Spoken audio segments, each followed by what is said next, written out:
মেয়েরা, আজ আমরা দ্বিসংকর জনন নিয়ে আলোচনা করব।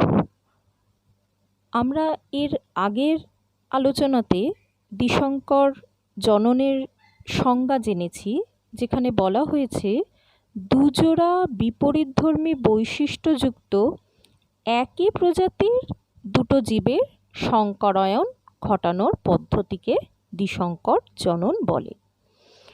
আমরা মটর উদ্ভিদের মেন্ডেলের দ্বিসংকর ক্রস সম্পর্কে এবার আলোচনা করব। দ্বিসংকর জননের এই পরীক্ষায় বিজ্ঞানী গ্রেগর জোহান মেন্ডেল বীজের আকার এবং বীজপত্রের রঙকে নির্বাচন করেন। হলুদ গোলাকার এবং সবুজ কুঞ্চিত বীজপত্রযুক্ত মটর গাছে তিনি আলাদা আলাদাভাবে স্বপরাগযোগ ঘটিয়ে বিশুদ্ধ গোলাকার বীজ ও হলুদ বীজপত্রযুক্ত এবং কুঞ্চিত বীজ ও সবুজ বীজপত্রযুক্ত মটর গাছের সৃষ্টি করেন। এই মটর গাছই জনিত্রী উদ্ভিদ, অর্থাৎ পেরেন্টাল জনু বা পি জনু।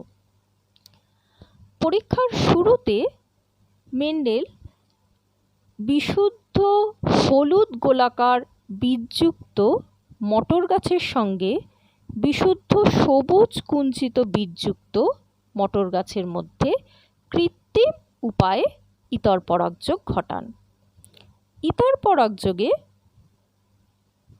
ফলে প্রথম অপত্যজনু অর্থাৎ F1 জেনারেশনে সমস্ত মটর গাছই সংকর হলুদ ও গোলাকার মটর বীজ উৎপন্ন হয়। এই F1 জনুর গাছগুলির স্বনিষেকের ফলে F2 জনুতে 4 রকমের ফিনোটাইপ বীজ সৃষ্টি হয়: হলুদ ও গোলাকার, হলুদ ও কুঞ্চিত, সবুজ ও গোলাকার এবং সবুজ ও কুঞ্চিত। আর এদের অনুপাতটা হচ্ছে 9:3:3:1। আচ্ছা, এখানে দেখো বিশুদ্ধ হলুদ গোলাকার এবং বিশুদ্ধ সবুজ কুঞ্চিত, বিশুদ্ধ হলুদ গোলাকার এবং বিশুদ্ধ সবুজ কুঞ্চিত মটর উদ্ভিদের মধ্যে সংকরায়ন ঘটানো হয়েছে, ইতর পরাগযোগ ঘটানো হয়েছে। ইতর পরাগযোগ মানে হচ্ছে, তোমরা জেনেছ যে কোনো ফুলের পরাগরেণু যখন একই জাতীয় অন্য একটি ফুলের গর্ভমুণ্ডে স্থাপিত হয় তখন তাকে বলা হয় ইতর পরাগযোগ। আর স্বপরাগযোগ হচ্ছে যখন একটা ফুলের পরাগরেণু সেই ফুলেরই গর্ভমুণ্ডে স্থাপিত হয়। অর্থাৎ স্বপরাগযোগ হচ্ছে পরাগরেণুটা সেই ফুলেরই গর্ভমুণ্ডে স্থাপিত হচ্ছে, আর ইতর পরাগযোগ হচ্ছে একই প্রজাতির অন্য একটি উদ্ভিদের ফুলের গর্ভমুণ্ডে স্থাপিত হচ্ছে। এখানে দেখো হলুদ হচ্ছে ইয়েলো আর হচ্ছে রাউন্ড। প্রকট এবং প্রচ্ছন্ন এইসব বিষয়গুলো আমরা আসব। হলুদ রঙের জন্য দায়ী জিনটা হচ্ছে ক্যাপিটাল ওয়াই এবং সবুজ রঙের জন্য দায়ী জিনটা হচ্ছে স্মল ওয়াই। গোলাকার অর্থাৎ রাউন্ড এই আকৃতির জন্য দায়ী জিনটা হচ্ছে ক্যাপিটাল আর এবং কুঞ্চিত আকৃতির জন্য দায়ী জিনটা হচ্ছে স্মল আর। তাহলে হলুদ গোলাকারের ক্ষেত্রে তার জিনোটাইপ হচ্ছে capital R capital R, capital Y, এবং সবুজ কুঞ্চিতর জন্য তার জিনোটাইপটা হচ্ছে স্মল আর, স্মল ওয়াই। এবার এই দুটো উদ্ভিদের মধ্যে ইতর পরাগযোগ ঘটানো হয়েছে। এখানে একটু বলে রাখি, এরা হচ্ছে হোমোজাইগাস। কেমন? আচ্ছা, এই দুই উদ্ভিদের মধ্যে যখন ইতর পরাগযোগ ঘটানো হচ্ছে তাদের গ্যামেটের কিন্তু মিলন ঘটছে। ক্যাপিটাল আর ক্যাপিটাল ওয়াই থেকে এর গ্যামেট হচ্ছে ক্যাপিটাল আর ওয়াই, আর স্মল ওয়াই থেকে যে গ্যামেট উৎপন্ন হচ্ছে সেটা হচ্ছে স্মল ওয়াই। এবং এই গ্যামেটের মিলনের ফলে F1 জেনারেশনে যে মটর গাছগুলো তৈরি হচ্ছে সেগুলো সবাই অর্থাৎ 100%ই গোলাকৃতি এবং হলুদ রঙের। কেমন? আচ্ছা, তাহলে এখানে প্রমাণিত হচ্ছে যে এই হলুদ অর্থাৎ ক্যাপিটাল আর, হলুদ অর্থাৎ ক্যাপিটাল ওয়াই এবং রাউন্ড অর্থাৎ ক্যাপিটাল আর, মানে গোলাকৃতি এবং হলুদ জন্য যে জিনটা অর্থাৎ ক্যাপিটাল আর এবং ক্যাপিটাল ওয়াই, এরা দুজনে প্রকট জিন হওয়ার জন্য এদের বৈশিষ্ট্যটাই প্রকাশিত হচ্ছে, যার ফলে সব মটর গাছগুলোই কিন্তু গোলাকৃতি হলুদ বীজযুক্ত। পক্ষান্তরে দেখো স্মল আর এবং স্মল ওয়াই অর্থাৎ কুঞ্চিত এবং সবুজ বর্ণের জন্য দায়ী জিনটা এখানে উপস্থিত থাকা সত্ত্বেও তার বৈশিষ্ট্যটা প্রকাশ পায়নি, অর্থাৎ প্রচ্ছন্ন থেকেছে। এবং এটা হচ্ছে হেটারোজাইগাস অবস্থা। এই যে জিনোটাইপটা, এই জিনোটাইপ হোমোজাইগাস, এই জিনোটাইপটা হচ্ছে হেটারোজাইগাস। এবং এই F1 জেনারেশনের মটর গাছগুলোর মধ্যে যখন স্বপরাগযোগ ঘটানো হচ্ছে তখন F2 জনুতে 4 প্রকার ফিনোটাইপ যুক্ত উদ্ভিদ সৃষ্টি হয়, যার অনুপাত হচ্ছে 9টা হলুদ গোল, মানে 3টে সবুজ গোল, 3টে হলুদ কুঞ্চিত এবং একটা হচ্ছে সবুজ কুঞ্চিত। কেমন? এখানে দেখো 9টা হলুদ গোল হচ্ছে 1 2 3 4 5 6 7 8 9, 9টা হচ্ছে হলুদ গোল, 3টে হচ্ছে হলুদ কুঞ্চিত 1 2 3, 3টে সবুজ গোল 1 2 3 এবং একটা হচ্ছে সবুজ কুঞ্চিত। আচ্ছা, এখানে একটু বলি যে F1 জনুর মটর গাছগুলো হেটারোজাইগাস, এরা হচ্ছে হেটারোজাইগাস এবং এদের যে অ্যালিল জোড়া অর্থাৎ ক্যাপিটাল ওয়াই স্মল ওয়াই অথবা ক্যাপিটাল আর স্মল আর, এরা আলাদা আলাদা সমসংস্থ ক্রোমোজোমে বর্তমান থাকার জন্য প্রত্যেকটি মটর গাছ থেকে 4 প্রকার গ্যামেট সৃষ্টি হয়। 4 প্রকারের গ্যামেটগুলো দেখো, এই যে এইগুলো। কেমন? আচ্ছা, এখানে F1 জনু থেকে উদ্ভূত 4 প্রকার পুং গ্যামেট এবং 4 প্রকার স্ত্রী গ্যামেটের সম্ভাব্য সংযুক্তি হচ্ছে 16 প্রকারের। এটা স্ত্রী গ্যামেট, এটা পুং গ্যামেট। আচ্ছা, স্ত্রী উদ্ভিদ হিসেবে স্ত্রী গ্যামেট কথাটা এসেছে। স্ত্রী উদ্ভিদের ব্যাপারটা হচ্ছে যে উদ্ভিদগুলোর পরাগ রেণুটা মানে পরিণত হওয়ার আগেই সেটাকে ছেঁটে ফেলা হচ্ছে এবং শুধুমাত্র স্ত্রী স্তবকটা রয়েছে, পুংস্তবকটা নেই, সেইগুলোকে স্ত্রী উদ্ভিদ বলা হয়। এবং সেখানে কি হয়, ওই একই জাতীয় অন্য উদ্ভিদের থেকে পরাগ রেণুটা নিয়ে পুং জননঙ্গবিহীন উদ্ভিদের গর্ভমুণ্ডে স্থাপিত হয়। কেমন? আচ্ছা, এখানে দেখো তাহলে এই 16 প্রকারের কি হচ্ছে, তোমার জাইগোট তৈরি হচ্ছে, যেখানে দেখো 16 ভাগের মধ্যে 9 ভাগ হচ্ছে হলুদ গোলাকৃতি, 3 ভাগ হচ্ছে সবুজ গোলাকৃতি, 3 ভাগ হচ্ছে হলুদ কুঞ্চিত, 1 ভাগ হচ্ছে সবুজ কুঞ্চিত। কেমন?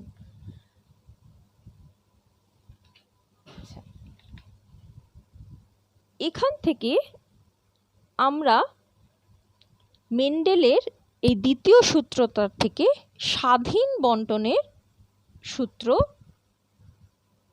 জানতে পারি, যেখানে বলছে কোনো জীবের 2 বা ততোধিক জোড়া বিপরীতধর্মী বৈশিষ্ট্য জনিত্রী থেকে অপত্যে একত্রিত হলেও গ্যামেট গঠনকালে এরা শুধু পরস্পর থেকে পৃথক হয় তাই নয়, প্রত্যেকটি বৈশিষ্ট্য স্বাধীনভাবে যে কোনো বিপরীত বৈশিষ্ট্যের সঙ্গে সম্ভাব্য সকল প্রকার সমন্বয় সঞ্চারিত হয়।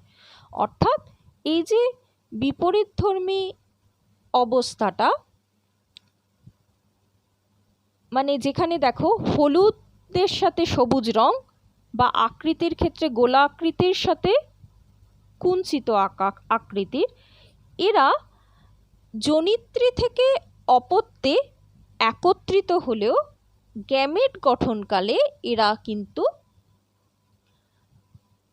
শুধু আলাদা হয় তাই না, প্রত্যেকটা বৈশিষ্ট্য স্বাধীনভাবে তারা বিপরীত বৈশিষ্ট্যের সাথে সম্ভাব্য সকল প্রকার সমন্বয়, মানে এখানে দেখো 16 রকমের কিন্তু সৃষ্টি হচ্ছে, মানে সম্ভাব্য সংযুক্তি হচ্ছে 16 প্রকারের। আচ্ছা, এখানে তোমরা একটুখানি দেখো তোমাদের বইতে যেটা রয়েছে যে হলুদ গোলাকার মটর বীজযুক্ত উদ্ভিদের সাথে সবুজ কুঞ্চিত মটর উদ্ভিদের সংকরায়ন ঘটানো হয়েছে। এই চিহ্নটা হচ্ছে পুরুষের, এই চিহ্নটা হচ্ছে স্ত্রীর। কেমন? পুংগ্যামেট বা স্ত্রীগ্যামেট যাই বলো না কেন।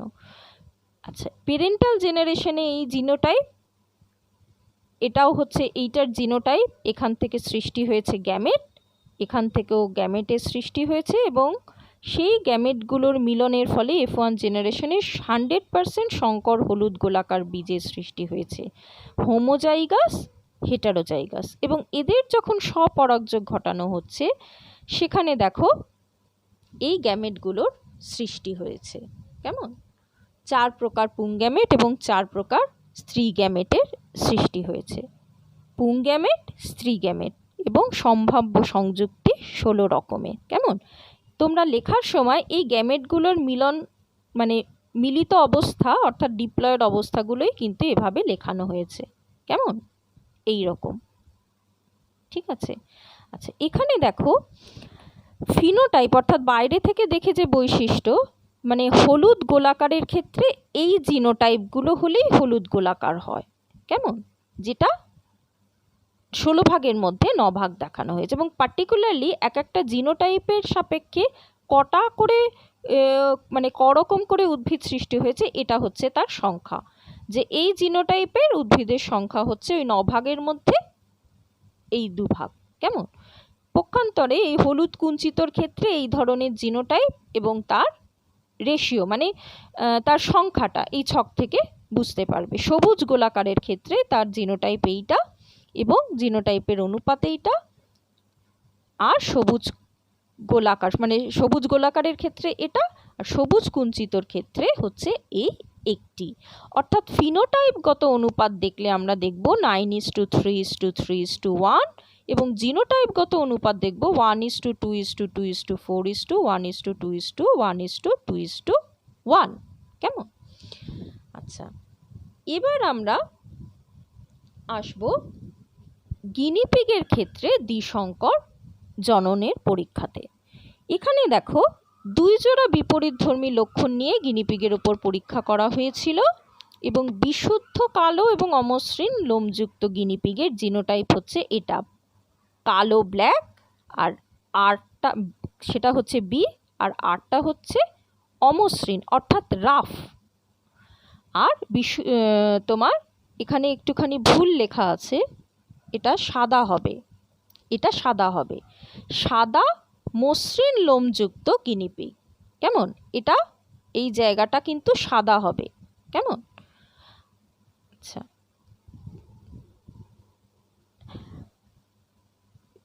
কালো এবং অমসৃণ লোমযুক্ত গিনিপিগের ক্ষেত্রে দেখো তার জিনোটাইপ হচ্ছে কালো রঙের জন্য ক্যাপিটাল বি, অমসৃণের জন্য ক্যাপিটাল আর। সাদার ক্ষেত্রে এটা কালো নয়, এখানটা সাদা হবে, প্রিন্টিং মিস্টেক আছে। সাদার জন্য স্মল বি, মসৃণের জন্য স্মল আর জিনটা রয়েছে। কেমন? আচ্ছা, এবার এই দুটো জীবের যখন সংকরায়ন ঘটানো হচ্ছে সেখান থেকে গ্যামেটগুলো, এটার থেকে এই গ্যামেটগুলো সৃষ্টি হয়েছে, এটার থেকে এই গ্যামেটগুলো সৃষ্টি হয়েছে। এবার সেই গ্যামেটের মিলনের ফলে F1 জেনারেশনে যে গিনিপিগের সৃষ্টি হয়েছে তারা কিন্তু সবাই কালো অমসৃণ লোমযুক্ত। কেমন? এবং সেটা হচ্ছে সংকর। এরা হচ্ছে হোমোজাইগাস, এটা হচ্ছে হেটারোজাইগাস। কেমন?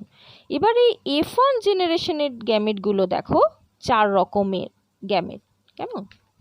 এবং এই 4 রকম পুং গ্যামেটের সাথে 4 রকম স্ত্রী গ্যামেটের মিলনে যে সম্ভাব্য সংযুক্তি হয়েছে সেটা হচ্ছে 16 প্রকার, এবং যার মধ্যে দেখো কালো অমসৃণ হচ্ছে 9 ভাগ। তার জিনোটাইপ এইগুলো হলে সেটাকে আমরা কালো অমসৃণ বলবো। কালো মসৃণ হচ্ছে এই ধরনের জিনোটাইপ, যার জিনোটাইপ অনুপাত এটা হচ্ছে তার ফিনোটাইপ। সাদা অমসৃণের ক্ষেত্রে তার জিনোটাইপগত বৈশিষ্ট্য হচ্ছে, জিনোটাইপ হচ্ছে এটা, এবং বাইরে থেকে দেখবো আমরা 3টে, আর সাদা মসৃণ হচ্ছে 1টা। তাহলে কালো অমসৃণ 16 ভাগের মধ্যে 9টা, কালো মসৃণ 16 ভাগের মধ্যে 3টে, সাদা অমসৃণ 16 ভাগের মধ্যে 3টে, আর সাদা মসৃণ হচ্ছে 16 ভাগের মধ্যে 1টা। অর্থাৎ কালো অমসৃণ ইস্টু কালো মসৃণ ইস্টু সাদা অমসৃণ ইস্টু সাদা মসৃণ ইজিক্যাল টু ফিনোটাইপগত অনুপাত হচ্ছে 9:3:3:1, আর জিনোটাইপ অনুপাত হচ্ছে 1:2:4:1:2:1:2:1। আচ্ছা, এই যে ছকটা তোমরা দেখছো এটাকে বলা হচ্ছে চেকার বোর্ড, এইটাকে বলা হচ্ছে চেকার বোর্ড, বা এখানেও তোমরা যেটা দেখেছো এই ছকটাকে বলা হচ্ছে চেকার বোর্ড, যেটা যে কোনো রকম ক্রস লিখে প্রকাশ করার সবচেয়ে প্রচলিত এবং সুবিধাজনক পদ্ধতি। এটাকে পানেট বর্গও বলা হয়। ব্রিটিশ বংশগতিবিদ রেজিনাল্ড সি পানেট সর্বপ্রথম এই পদ্ধতিটি প্রবর্তন করেন বলে তার নামানুসারে এই পদ্ধতিটিকে পানেট বর্গ বলা হয়। আচ্ছা, এখানে আর একটা জিনিস বলে দিই, সেটা হচ্ছে যে এই ক্রসের ক্ষেত্রে দেখো সবসময় প্রকট বৈশিষ্ট্যটাই কিন্তু F1 জেনারেশনে প্রাধান্য পাচ্ছে। কেমন, এখানে যেরকম হলুদ গোলাকারটা হচ্ছে এর প্রকট বৈশিষ্ট্য, সবুজ কুঞ্চিত হচ্ছে প্রচ্ছন্ন বৈশিষ্ট্য, এবং এক্ষেত্রে হলুদ গোলাকার প্রকট বৈশিষ্ট্যটা প্রকাশ পাচ্ছে, প্রচ্ছন্ন অবস্থাটা প্রকাশ পাচ্ছে না, যদিও তার জিনটা এখানে উপস্থিত আছে। তাহলে সেই প্রচ্ছন্ন অবস্থার প্রকাশটা কোথায় পাচ্ছে, সেটা হচ্ছে F2 জেনারেশনে। কেমন, এই F2 জেনারেশনে দেখো এখানে যেরকম প্রচ্ছন্ন অবস্থা হচ্ছে সবুজ কুঞ্চিত, বা প্রচ্ছন্ন অবস্থা হচ্ছে এই যে সবুজ রঙটা, এই সবুজ রঙটা, এই সবুজ রঙটা, তাহলে প্রচ্ছন্ন অবস্থাটা প্রকাশ পায় শুধুমাত্র হোমোজাইগাস অবস্থায়। কেমন, আচ্ছা, আশা করি তোমরা এই অংশটা বুঝতে পারবে। ভিডিওটা দেখার সময় তোমরা বইটাকে পাশে নিয়ে একটু দেখবে, অসুবিধা হলে হোয়াটসঅ্যাপে জানাবে। আমি আরও একবার খুব সংক্ষেপে বলে দিচ্ছি। আমরা দ্বিসংকর জনন আলোচনা করেছি, যেখানে হলুদ গোলাকার বীজের সাথে সবুজ কুঞ্চিত বীজের মানে বীজযুক্ত মটর উদ্ভিদের ইতর পরাগযোগের ফলে 100% অর্থাৎ সবকটা হলুদ গোলাকার বীজযুক্ত মটর গাছের সৃষ্টি হয়েছে। সেই F1 জেনারেশনের মটর উদ্ভিদের সাথে যখন স্বপরাগযোগ ঘটানো হচ্ছে তখন দেখা যাচ্ছে 4 রকমের পুং গ্যামেট এবং 4 রকমের স্ত্রী